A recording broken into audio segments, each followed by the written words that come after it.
Então, estão prontos para receber Steve Toussaint e Ewan Mitchell.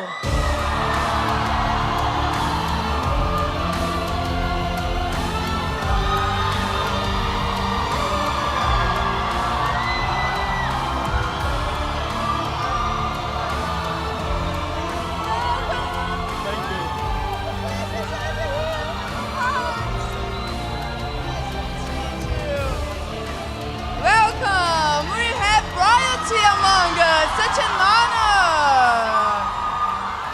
You can sit here if you want to, please. Ewan, it's your place too. Thank you. Hey, guys. Are you guys feeling like a rock star already? Are you guys feeling like a rock star already? Yes. Yeah. Obrigado. Thank you. Thank you.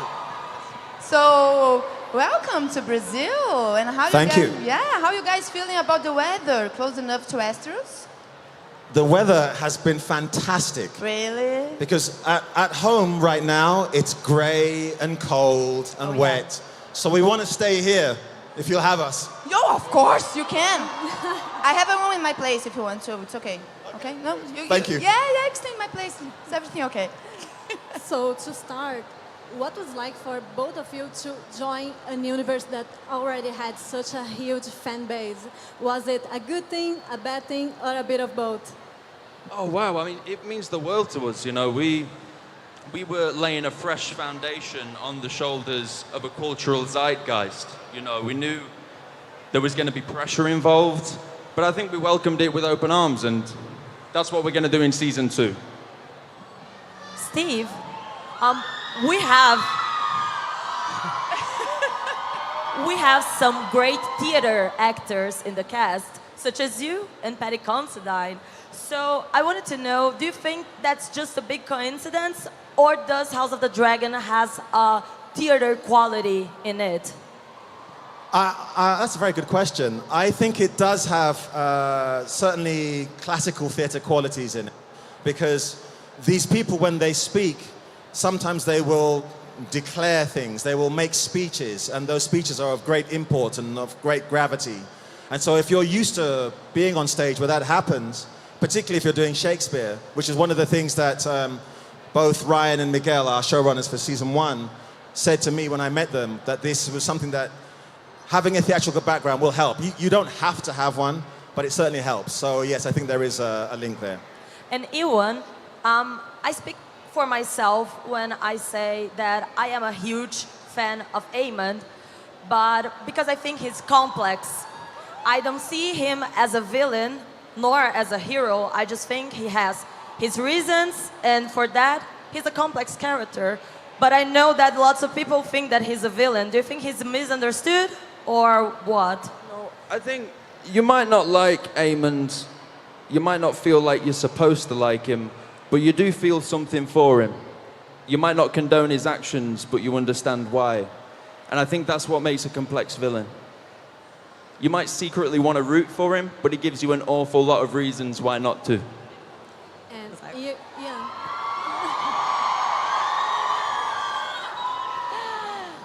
I'd like to piggyback a bit on that because Eamon was responsible for one of the most shocking scenes in the series on that finale for season 1.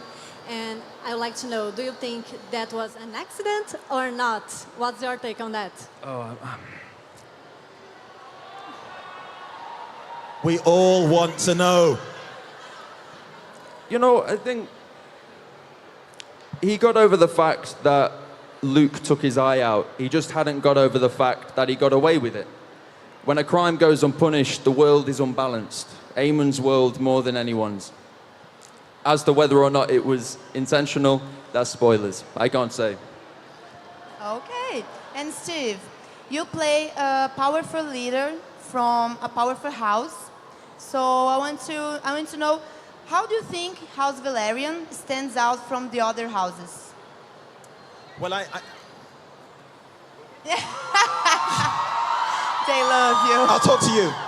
Well, Yeah. The thing about House Valerian, I think the one thing, certainly in that union between Corlys and Rhaenys, is that they are one of the few couples in the whole of this realm that actually love each other.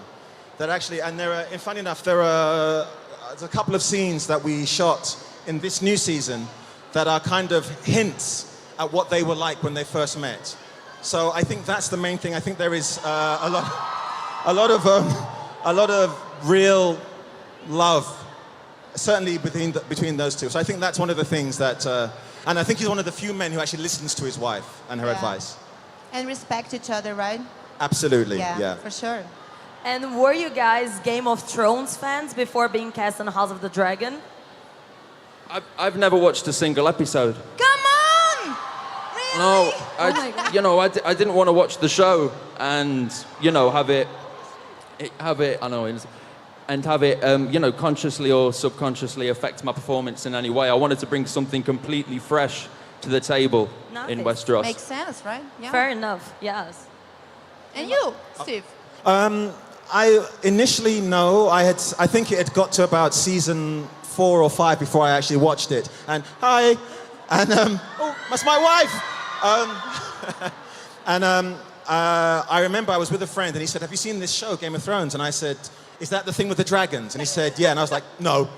And then he said, "No, just watch one episode." So I watched this one episode, and I was like, "Oh my God." And so I started watching it, but then I kind of lost track. And it was only actually when I got this gig, they lent me the box set. So unlike you and I did actually watch them all the way through. I sort of binged them over a couple of weeks. And yeah, it was, well, it's a fantastic show, as you know. Yes, it is. We love it. And for you guys, what are the main points that differentiate House of the Dragon from Game of Thrones? And the answer can't be dragons. What are the main things that differentiate House of the Dragon from Game of Thrones? And don't say dragons. Well, I'll start while you're thinking. I think one of the things, certainly in our first season, was that it was a very close, claustrophobic story. The great thing about Game of Thrones was that this was spread out all over the realm, whereas our stuff was almost like a chamber piece. It was just this family tearing itself apart from the inside. So interpersonal relationships became much more important, I think. I don't know.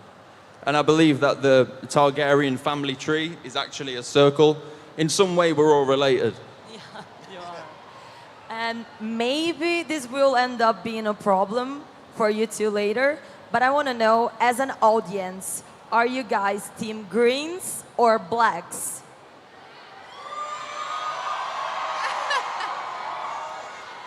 We won't tell anybody. Yeah. We won't tell anybody. Promise? Yeah, I You promise. want to keep this quiet? Yeah, we'll keep it safe. For me, it's black all the way. Oh, yeah! You Green. want? Green. Simple answer. Okay, so you were talking about next season, right? So can you guys tell us a little bit about what's coming? Maybe a lot of blood, heads rolling, or something like this? Well, you guys know, when a Targaryen is born, the gods toss a coin. One side is greatness and the other side is madness. We have a whole family of these guys, so this is possibly the craziest that you will ever see Westeros. Are we going to see the Mad King? Oh my gosh! We're eager to see. I mean, I think there's an awful lot of emotional stuff in there, but it's Westeros, so there is going to be a lot of bloodletting and a lot of conspiracies and stuff like that, and betrayals. That's what we want. Exactly Absolutely. what we want. So. And more dragons, I guess. More dragons? Oh yeah, I think Ryan has said that there's going to be about 16 or 17 dragons. I think so, yeah. So a lot. I'm in love with Ewan's faces. You're like, I won't tell you anything. Like. So we wanted to make a pitch for you guys. Here in Brazil, like Westeros, we have some pretty well-known dragons. They're called Dragões da Real. Okay? You can call them royalty dragons. It looks like a Targaryen name, don't you think? Like royalty dragons. It's like a Targaryen thing. So we have a video that we want to show to you guys about the Dragões da Real. So be prepared.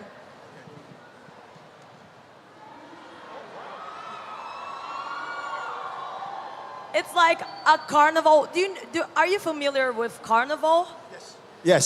So it's like a carnival allegoric car. We have like these huge cars with lots of decoration, and Dragões da Real is a really loved one. So it looks like a Targaryen thing, don't you think? Maybe like one of your dragons.